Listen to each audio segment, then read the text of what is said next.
Hey everyone, we are waiting for the presser to start here. It should be a couple of minutes as scheduled to go at 9:30. It is now almost 9:40. We haven't got the presser yet, but when we do, we will cover it. I am going to bring it up right now so you guys can watch if you so choose. Um, so yeah. This Just to recap, we did a video earlier. There's other videos coming out today. So, yeah, that's what we are going to be talking about. Once the presser goes live, we'll cut over to that. But it is live, but there's no one there speaking. So, we're just going to have to wait. I do have a name, but it have not really been confirmed. And even if it is confirmed, um, I'm not. It's not a half an hour. It was originally supposed to be at 9 o'clock, and then a little bit before 9, they changed it. No, not. It's not the Omar guy, but yeah, they changed the time right before 9 o'clock, which they usually do. They pushed it back to 9:30. It looks like they're just waiting for it to kick off. Just give me 1 second here. Really? My password isn't working.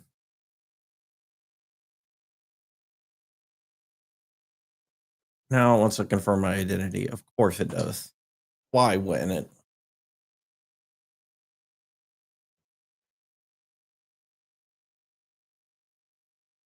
Give me 1 second here, guys. I'm just trying to bring it up and giving me a hard time. Asking me for passwords, two-factor authentication, and everything else.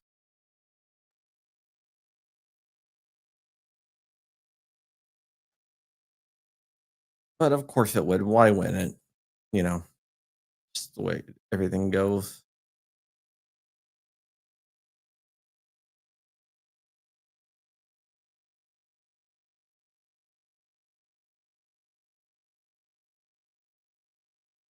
And now it's saying it can't play at this time. Awesome.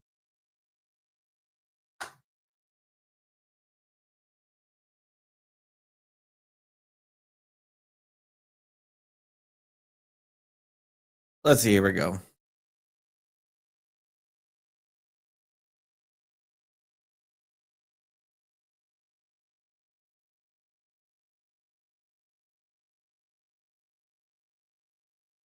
All right, I got something's going on here. Sorry. Don't worry, I got to back up.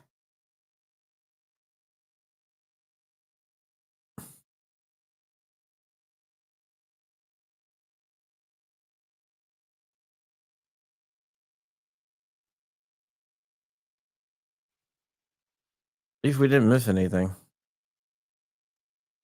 All right, they're still waiting for the press conference to start. I thought it was starting, but apparently not. We're also going to be covering the tape case a little bit later on. Right now, they're on to the second case. The tape case this is the last case they're going to be discussing. So we're going to have to wait a little bit for that.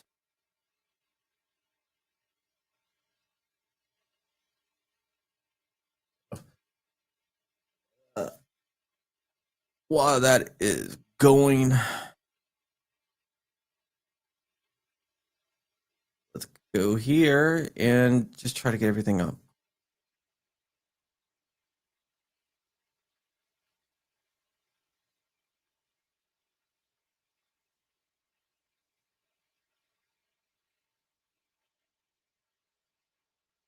But like I said, I'm not going to name any names. I never name any names, just the way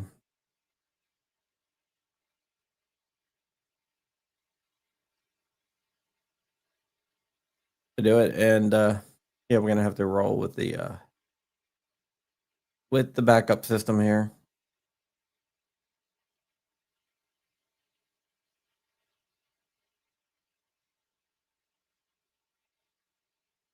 That's fine.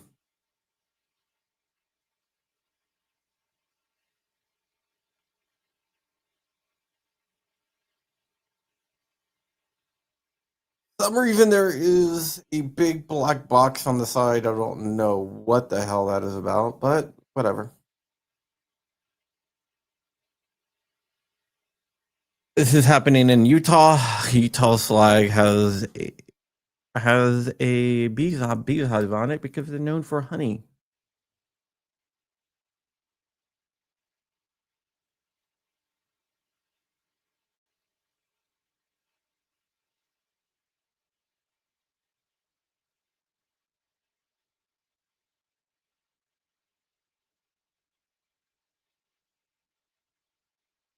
There we go. Knew we were gonna get it somehow.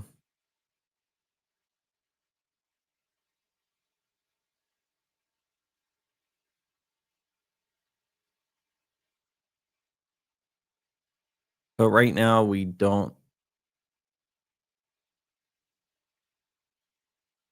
don't have anyone at the podium right now. We're just waiting.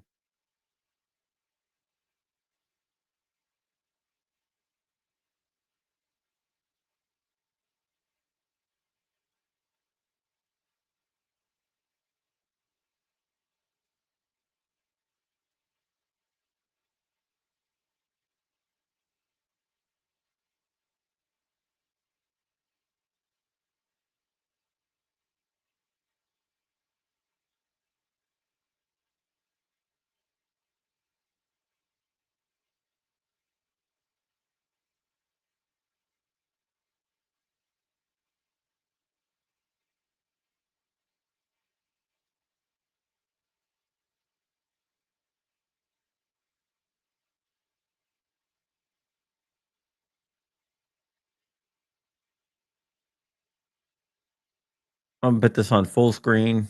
I'll be back. Not me. Uh,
check 1 2. Mic check 1 2 3 4 5 6 7 8 9 10. Mic 1 2 3 4 5 6 7 8 9 10. Check 1 2 1 2 3 4.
Hello, hello, testing, testing. Hi, everyone. We are 4 minutes out from starting the press conference. Thank you.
Good morning, ladies and gentlemen. At today's press conference, we will hear from Governor Cox, FBI Director Kash Patel, and Sheriff Mike Smith. We also have with us Utah DPS Commissioner Bo Mason, Lieutenant Governor Deidre Henderson, FBI Special Agent in Charge Robert Bowles, and local and federal law enforcement partners. Following the remarks today, Governor Cox, Director Patel, and Commissioner Mason will take questions. Thank you.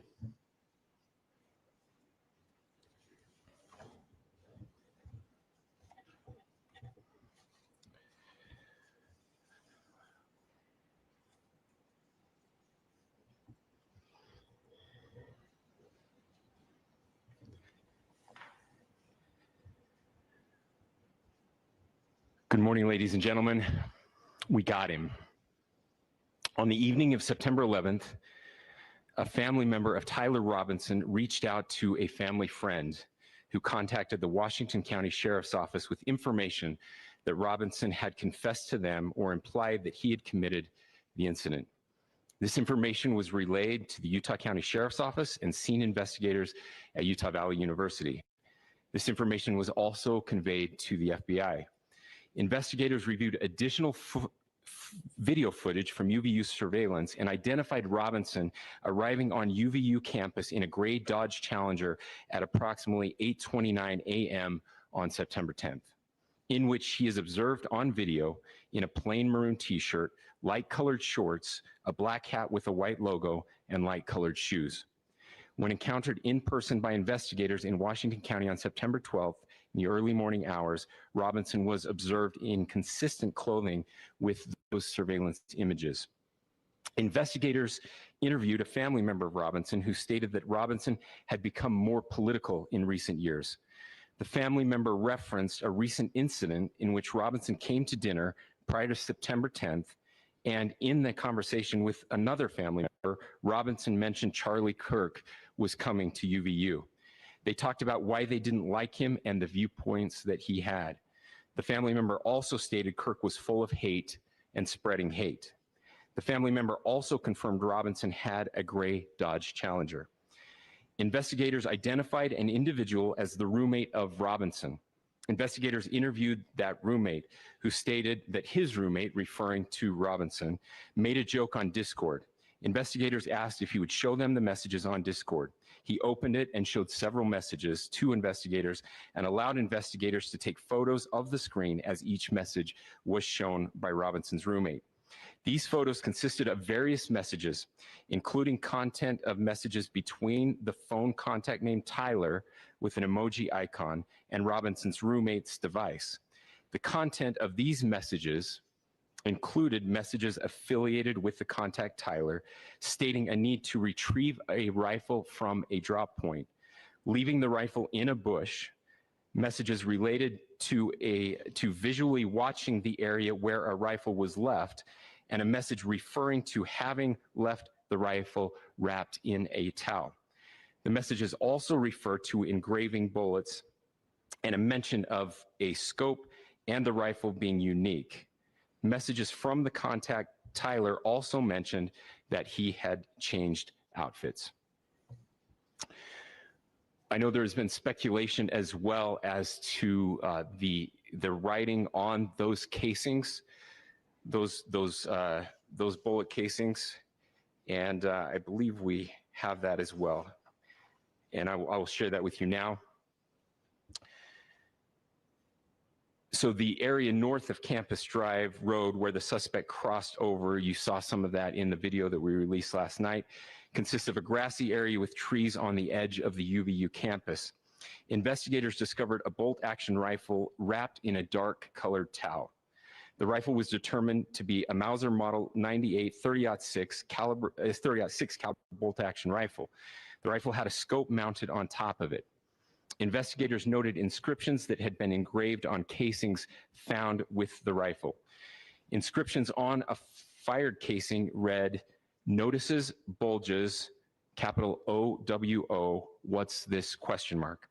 Inscriptions on the 3 unfired casings read, "Hey fascist, exclamation point, catch, exclamation point."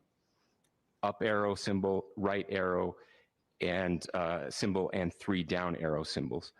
A second unfired casing read, "Oh Bella Chow, Bella Chow, Bella Chow, Chow Chow."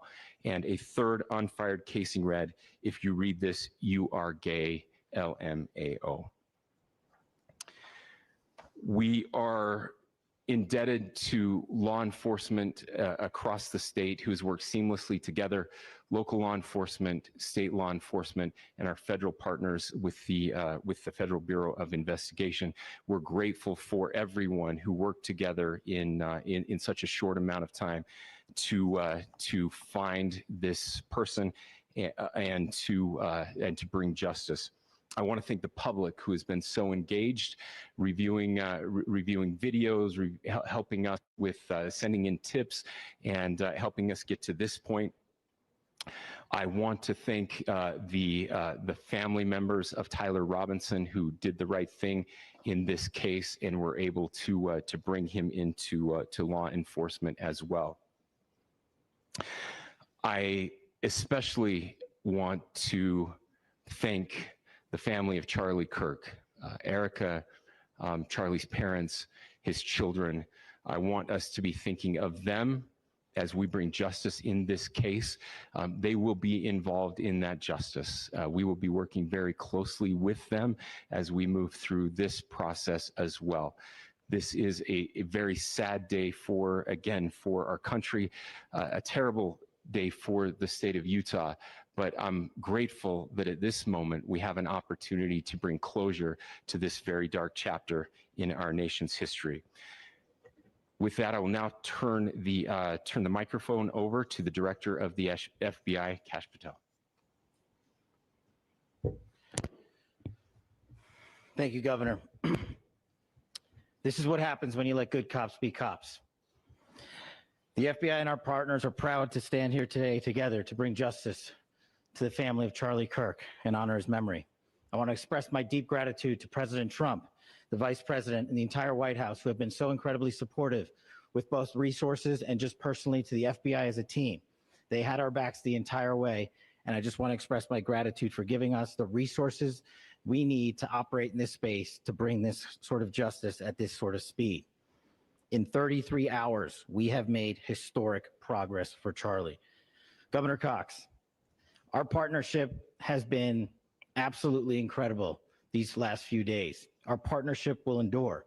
Your state and local partners, your sheriffs, your DPS community has been unbelievably impressive in the hardest of times. And a case like this cannot be solved, cannot be brought without partnering with your state and local authorities. The FBI has a certain role to play, and we will play that role, and we will lead out for the federal government. But Governor Cox, we are so grateful for your state partnership that led out on this investigation. A little bit of the timeline. Charlie was shot at 12:23 p.m. on Wednesday. The first FBI agents arrived on scene in 16 minutes with chiefs of police at 12:39 and secured the scene. The FBI immediately launched fixed-wing assets. We utilized these assets to transport personnel, specialty technicians, hostage rescue teams. We also utilize these assets to go back and forth from the East Coast and here in Utah to transport forensic evidence and other evidence that will be analyzed and is being analyzed at our FBI laboratories in Quantico and other laboratories, including the ATF. At my direction, the FBI released the first set of FBI photos of the suspect at 10 a.m. local time on 9/11. Then, shortly thereafter, the FBI reward of $100,000 was released at 10:45 a.m. local. Myself and Deputy Director Bongino arrived on the scene at approximately 5:30 p.m. on 9/11. The governor led a press conference last night at approximately 8 p.m., where at my direction, the FBI released a never-before-seen video of the suspect. We also released new images to the public of the suspect. And just last night, the suspect was taken into custody at 10 p.m. local time. In less than 36 hours, 33 to be precise, thanks to the full weight of the federal government and leading out with the partners here in the state of Utah and Governor Cox, the suspect was apprehended in a historic time period. And I want to highlight what Governor Cox said. This would not have been possible without you, the media, and you, the public. That's why we went so public, so fast, and we're so transparent, and we're committed to that transparency. The crime scene, just a little bit there. It is a large crime scene. State and local authorities, along with federal authorities, process that crime scene quickly. And I even had the ability to walk through that crime scene and walk through the steps the suspect took to learn more about what was needed and what resources we needed to bear to create a full picture for the FBI and leadership back in Washington. Furthermore, thankfully to state and local partners, forensic evidence has been seized and continues to be garnered. Forensic evidence has already been evaluated at FBI laboratories in Quantico and state and local authorities here. We will continue to process evidence as we see it, as we collect it, and we will continue to deliver to Governor Cox and his team. Last night, we had a total of approximately 7,000 leads. As of this morning, thanks to your great work, we have over 11,000 leads that were called in to the FBI. And we are running out every single lead that we can. Every one of those leads will be run out. The arrest is a testament to the dedication of good law enforcement being great and partnerships in law enforcement, which I've tried to highlight as my tenure as the director of the FBI. There is no better relationship for law enforcement than the FBI to partner with state and local authorities, and you've seen it here in these last few days. The FBI Salt Lake field office, along with our offices in LA, Phoenix, Denver, San Antonio, Las Vegas, Pittsburgh, Buffalo, our headquarters component in Quantico, all participate in the FBI. I want to express my deep gratitude to the employees of the FBI, the men and women, the evidence response team tacticians, the special operators, the agents, the support staff. You have done monumental work in historic time when the public, who had a right to demand such an expeditious solving of an investigation, the FBI answered that call diligently, critically important to our nation, and we delivered. And I'm proud to be their leader, and I'm proud to be the director of the FBI. This is a very much an ongoing investigation, as the governor said, and we will continue to work with state and local authorities to develop the investigation, to provide them the evidence they need for their ongoing prosecutions, and we will be here to answer every call they absolutely have, as long as it takes, for as long as we need to find and apprehend whatever suspects were involved in this crime. Lastly, to my friend Charlie Kirk, rest now, brother. We have the watch, and I'll see you in Valhalla.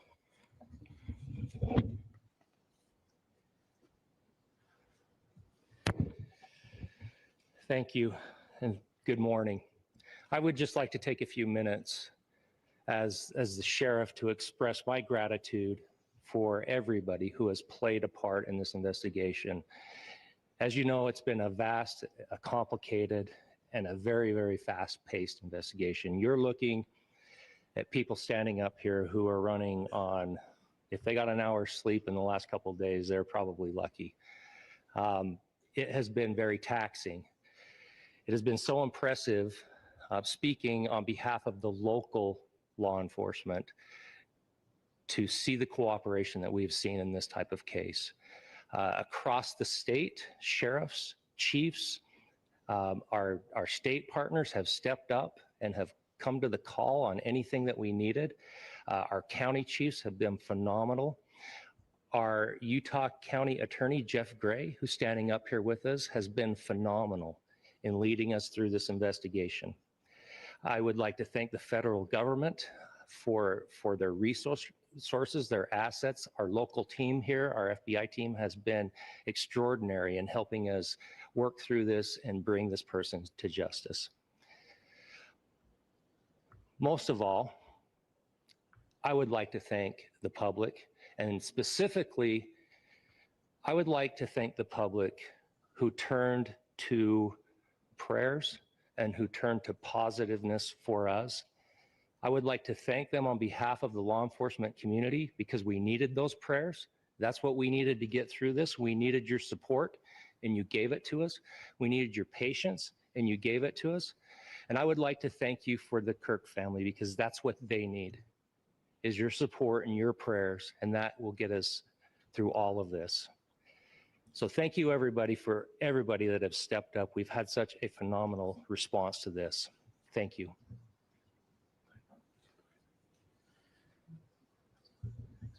I also want to give a special thanks to the Attorney General and the Department of Justice. Their unwavering support and their commitment to justice is shown true here. And without AG Bondi and Deputy Attorney General Todd Blanche and the resources they brought to bear, we would not have been able to complete our mission. And I just want to say special thanks. It's an honor to be a part of the Department of Justice. Thank you again to our incredible law enforcement team who has worked so hard. Sheriff, I got a solid 90 minutes last night, so I'm probably the most well-rested person up here. Ladies and gentlemen, I get the microphone, so I hope you'll permit me a moment just to share a few more thoughts about where we are and how we got here and maybe a little bit of where we go from here. I don't want to get too preachy, but I think it's important that we, with eyes wide open, understand what's happening in our country today. I've heard people say, well, why are we so invested in this? There's violence happening all across our country, and violence is tragic everywhere. And every life taken is a child of God who deserves our love and respect and dignity. This is certainly about the tragic death, political assassination of Charlie Kirk. But it is also much bigger than an attack on an individual. It is an attack on all of us. It is an attack on the American experiment. And it is an attack on our ideals. This cuts to the very foundation of who we are, of who we have been, and who we could be in better times. Political violence is different than any other type of violence for lots of different reasons. One, because in the very act that Charlie championed of expression, that freedom of expression that is enshrined in our founding documents, in having his life taken in that very act, makes it more difficult for people to feel like they can share their ideas, that they can speak freely. We will never be able to solve all the other problems, including the violence problems that people are worried about, if we can't have a clash of ideas safely and securely. Even, especially those ideas with which you disagree. That's why this matters so much. Over the last 48 hours, I have been as angry as I have ever been, as sad as I have ever been. And it was, as anger pushed me to the brink, it was actually Charlie's words that pulled me back. I'd like to share some of those. And specifically right now, if I could, I need to talk to the young people in our state, in my state, and all across the country. As President Trump reminded me, he said, you know who really loved Charlie? The youths. And he's right. Young people loved Charlie, and young people hated Charlie. And Charlie went into those places anyway. And these are the words that have helped me. Charlie said, when people stop talking, that's when you get violence. He said, the weak can never forgive. Forgiveness is the attribute of the strong. The only way out of the labyrinth of suffering is to forgive. Welcome without judgment, love without condition, forgive without limit. He said, always forgive your enemies. Nothing annoys them so much. A few months ago, I referenced this last night, Charlie posted to social media, when things are moving very fast and people are losing their minds, it's important to stay grounded. Turn off your phone, read scripture, spend time with friends, and remember, internet fury is not real life. it's going to be okay. He again said, when you stop having a human connection with someone you disagree with, it becomes a lot easier to commit violence. He said, what we as a culture have to get back to is being able to have a reasonable agreement, where violence is not an option. Now, again, to my young friends out there, you are inheriting a country where politics feels like rage. It feels like rage is the only option. But through those words, we have a reminder that we can choose a different path. Your generation has an opportunity to build a culture that is very different than what we are suffering through right now. Not by pretending differences don't matter, but by embracing our differences and having those hard conversations. I think we need more moral clarity right now. I hear all the time that words are violence. Words are not violence. Violence is violence. And there is one person responsible for what happened here. And that person is now in custody and will be charged soon and will be held accountable. And yet, all of us have an opportunity right now to do something different. I want to thank my fellow Utahns. This bad stuff happens. For 33 hours, I was praying that if this had to happen here, that it wouldn't be one of us, that somebody drove from another state, somebody came from another country. Sadly, that prayer was not answered the way I had hoped for, just because I thought it would make it easier on us if we could just say, hey, we don't do that here. And indeed, Utah is a special place. We lead the nation in charitable giving. We lead the nation in service every year. But it did happen here. And it was one of us. But I want you to look at how Utahns reacted the last 2 nights. There was no rioting. There was no looting. There were no cars set on fire. There was no violence. There were vigils and prayers and people coming together to share the humanity. And that, ladies and gentlemen, I believe is the answer to this. We can return violence with violence. We can return hate with hate. And that's the problem with political violence, is it metastasizes, because we can always point the finger at the other side. And at some point, we have to find an off-ramp, or it's going to get much, much worse. But see, these are choices that we can make. History will dictate if this is a turning point for our country. But every single one of us gets to choose right now if this is a turning point for us. We get to make decisions. We have our agency. And I desperately call on every American, Republican, Democrat, liberal, progressive, conservative, MAGA, all of us to please, please, please follow what Charlie taught me. I'll just conclude with words I share often from a friend, an author Yuval Levin, who was asked if he was optimistic about our country. And he said, I'm not optimistic. He said, I hate optimism. God, that sounds bad. But he said, optimism is a vice. It's this idea that good things are just going to happen. And he said, in the history of the world, good things have never just happened. He says, I'm not optimistic, but I am hopeful. And hope is the virtue that sits between the vices of optimism and pessimism.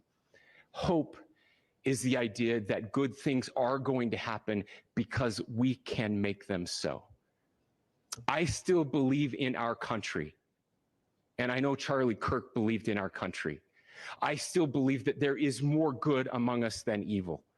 And I still believe that we can change the course of history. I'm hopeful because Americans can make it so. Ladies and gentlemen, we're happy to answer any questions you might have. Governor, can you please speak to whether the suspect is speaking with authorities and his demeanor, Tyler Robinson, when he turned himself in? I cannot speak to that. Governor, how do you interpret the engravings on the CaseApp? Well, I will leave that up to you to interpret what those engravings mean. I think the clearest one that says "catch fascist," there's not. And by the way, that's like catch like a ball, catch this. That's I think that speaks for itself. Governor, you indicated that he had been communicating. Please. Beyond that, is there anything in your view that you discovered that may have radicalized or changed him or prompted him to commit such a horrific?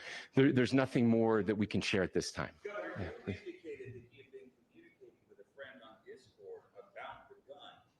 Do you anticipate any more arrests? We do not at this time have any information that would lead to any additional arrests. Do you believe he acted alone?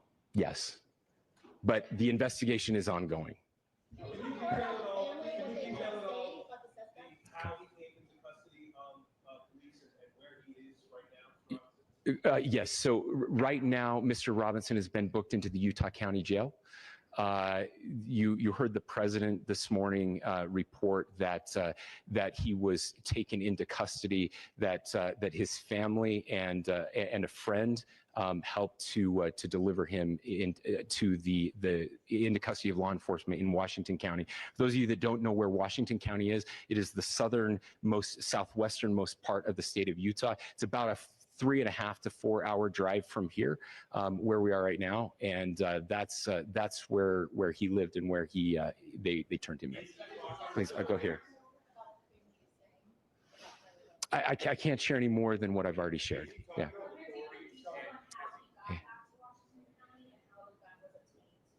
So how we obtained the gun? The gun was found here. Yeah, so I don't have much more details on that. We do know that he drove. We had his car here on campus, and then we had his car going south back to the St. George.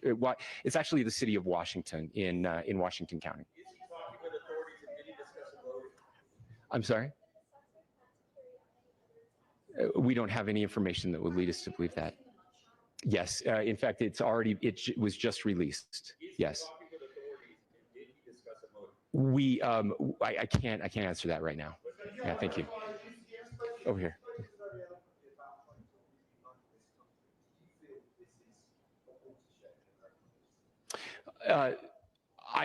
I absolutely believe that this is a watershed in American history. Yes. The question is, what kind of watershed? And that chapter remains to be written. Is this the end of a dark chapter in our history, or the beginning of a darker chapter in our history?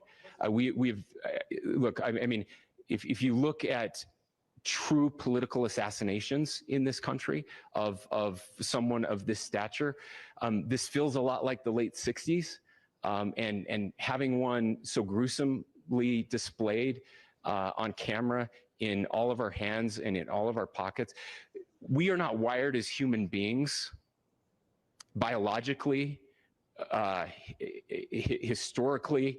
We have not evolved in a way that we are capable of processing those types of violent imagery. And by the way, we've seen another one with a gruesome stabbing very recently that went viral. This is not good for us. It is not good to consume. Social media is a cancer on our society right now. And I would encourage people to log off, turn off, touch grass, hug a family member, go out and do good in your community. That is happening, and it's happening organically right now. I had a friend in a small city in Utah who said, we're getting together. The Republicans and Democrats in my little town are getting together to have a discussion tonight. Last night, just to find a way to find their better angels. So yes, this could be. I mean, again, you have to go back to JFK to have seen a video live of something like this happening. I wasn't born until 1975, but I know that things were really dark in the late 60s. Sorry to some of you. I know some of you were there, but this is our moment. Do we escalate, or do we find an off-ramp? And again, it's a choice. It's a choice, and every one of us gets to make that choice. Two more questions right here.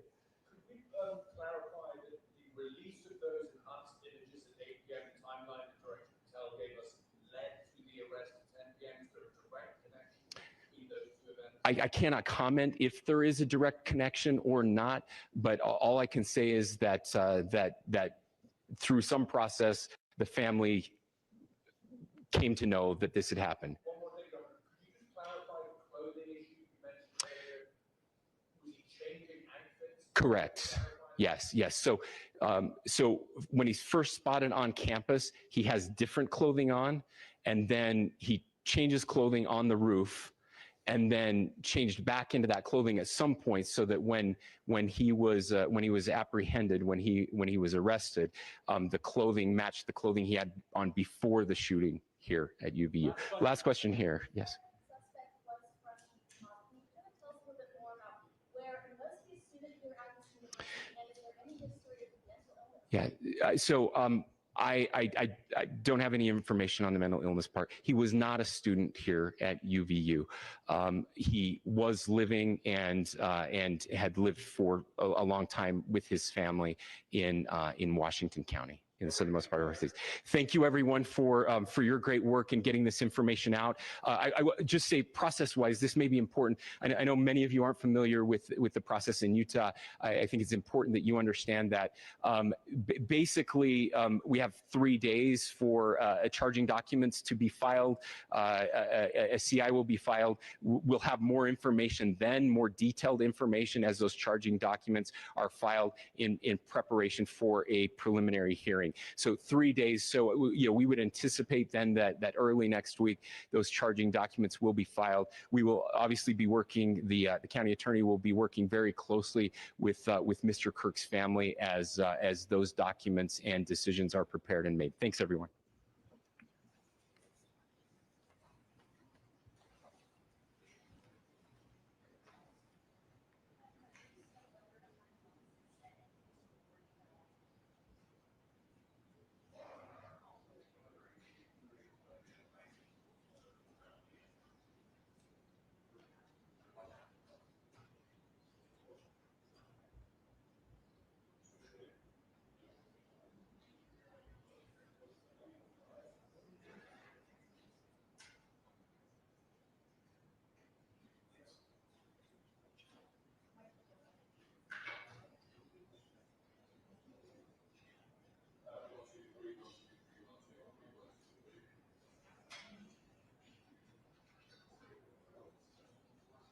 Oh, I'm sorry about that.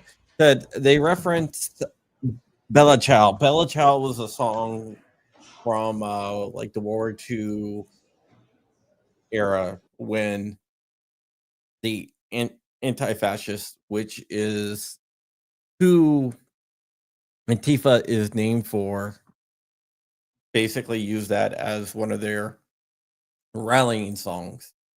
It means a beautiful goodbye, and it basically references to go off and fight and die for your cause. So yeah, that's it. All right, we'll be back whenever the court gets to Kate's case. I will see you guys later.